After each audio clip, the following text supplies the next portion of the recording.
Tired of dealing with annoying flies, fruit flies, and gnats in your home? The Zevo Flying Insect Trap is your ultimate solution. Don't wait. Check out the link in the video description now to get your Zevo Flying Insect Trap on Amazon and enjoy a bug-free home today. The sea predator responsible for a swimmer's horrific injuries off the coast of San Diego has been revealed.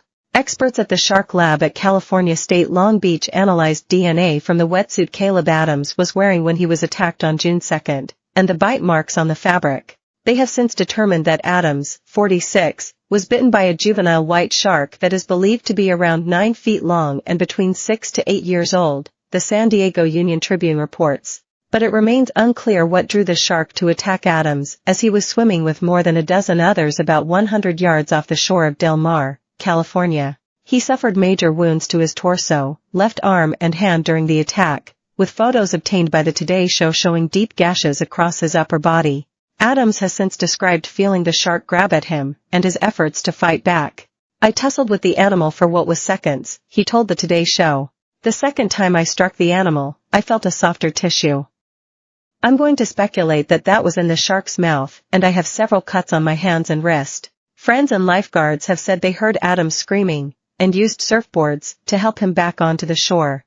"We heard some screaming. You could tell it was serious from the tone of the screams," lifeguard Kevin Barrett told ABC7. "You have to realize that you're swimming into an active shark attack and it's scary," he added.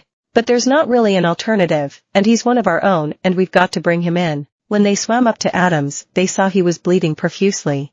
"We didn't know the extent of the injuries, but there was definitely a lot of blood in the water," Barrett said. Adams was then rushed to shore, where lifeguards and others provided first aid, applying a tourniquet to stop the bleeding before loading him into an ambulance to undergo surgery. Throughout it all, a friend said, Caleb was amazingly calm.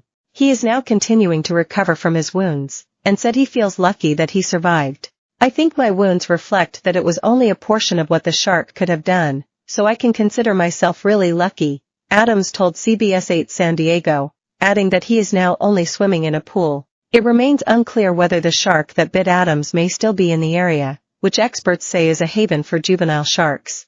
Researchers have tagged about 40 sharks in the water between Del Mar/Solana Beach and Torrey Pines, where the predators may stay for weeks or months at a time. Chris Lowe, the director of the Shark Lab at Cal State Long Beach, said his team is now working to determine why sharks congregate at certain beaches, suggesting it could be that they like the water temperature, find plentiful fish and stingrays in the area, or that they can avoid predators by staying in shallow waters. "People should be aware it is an aggregation site and there are sharks out there," he told the Union-Tribune. Lowe's team is also set to analyze DNA from water samples taken after the June 2nd attack to determine more about the individual sharks in the area. "We have to sequence all the DNA and then try to reassemble it to see if we can identify the shark as an individual," he said, noting that it could not be determined whether the shark that bit Adams was a male or female. Researchers could then use that DNA to try to build shark family trees, which could help scientists determine just how many sharks are in the water and how they might be related. Shark attacks remain rare, as Lowe said they prefer to eat bottom feeders over humans. "We are definitely not on the menu, because if sharks like to eat people, Southern California would be a Costco for sharks, right?" he told CBS 8. "We just don't see that." But last year, the U.S. saw an uptick in unprovoked shark attacks and fatalities. There were 36 recorded attacks across the country in 2023, accounting for more than half of the attacks across the globe. Experts have told DailyMail.com they believe the increase in shark attacks is due to a mixture of a surplus of fish migrating to the coasts and environmental conditions, while others have said it's caused by America's efforts to clean up the ocean. Many say that U.S. conservation efforts to decrease pollution in the oceans has changed sharks' hunting behaviors, bringing them closer to